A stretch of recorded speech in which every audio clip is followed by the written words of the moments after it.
نہیں تھا ان کا قول. تو یہ اسی طرف اشارہ ہے کہ مشکل میں بھی انہوں نے ایسی باتیں نہیں کی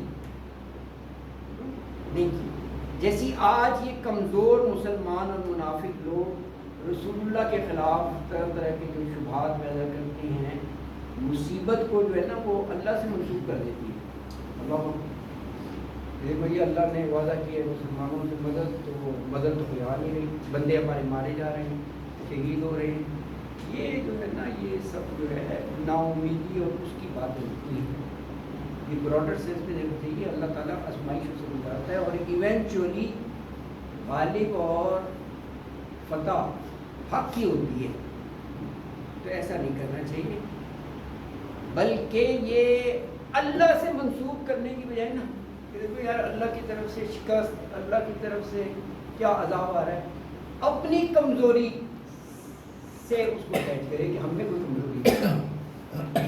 یہ دیکھو سوچ ہی دوسری ہے کہ ایسا نہ ہوتا, ہم میں کوئی نہ کوئی کمزوری رہے گی. اور ویسے اگر انالیسس کیا جائے تو اپنی ہی کمزوری سامنے آ جاتی ہے. اب یہ ہم نہیں پڑھ رہے بدرہ کیوں چھوڑا, وہیں سے تو ایک دم وہ جیتی ہوئی جنگ پلٹ گئے نا.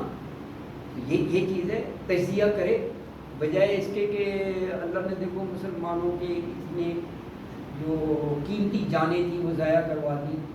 آپ کے چچا حضرت حمزہ بھی شہید ہو گئے تھے, اور بڑی اس میں 70 لوگ کہا کہتے ہیں ایک دم شہید ہو گئے.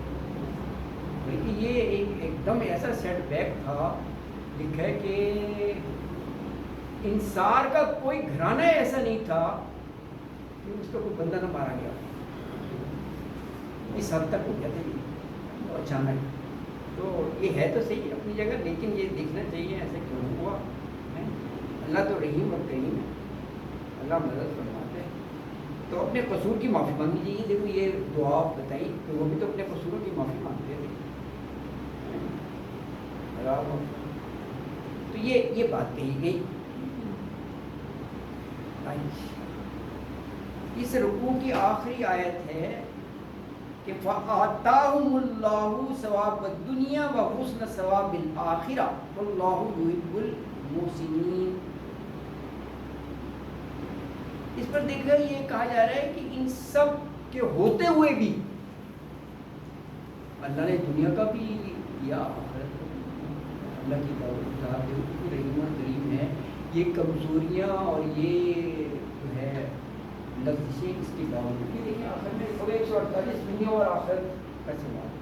تو فرمایا فَآتَا عطا دینا, فَآتَا دیا ہوں ان کو اللہ نے کیا دیا, ثواب الدنیا دنیا کا ثواب, وہ حسن ثواب الآخرہ اور بہت ہی اچھا ثواب آخرت کا. آپ دیکھیں جو ثواب الآخرہ ہے اس کے ساتھ حسن کا لفظ ہے.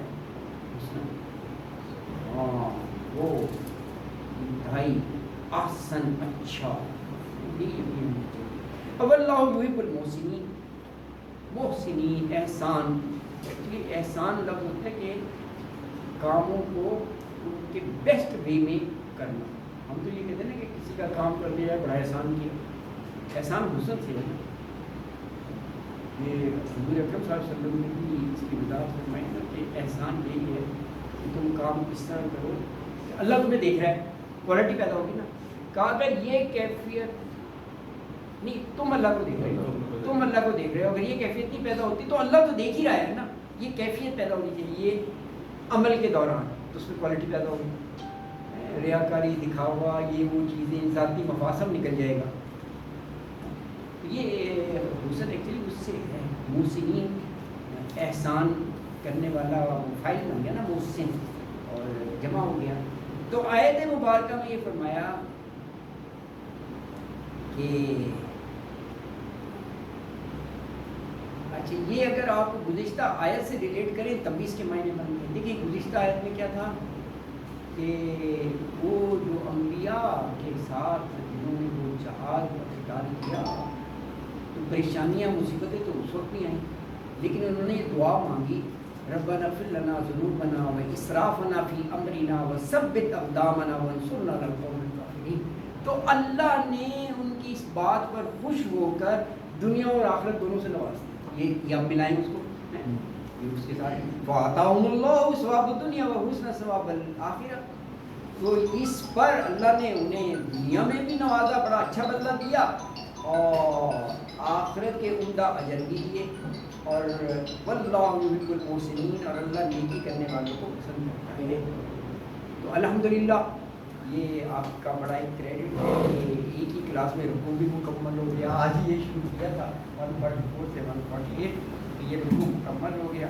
صدق اللہ العظیم وما علینا الا البلاغ المبین وآخر دعوانا ان الحمد للہ رب العالمین.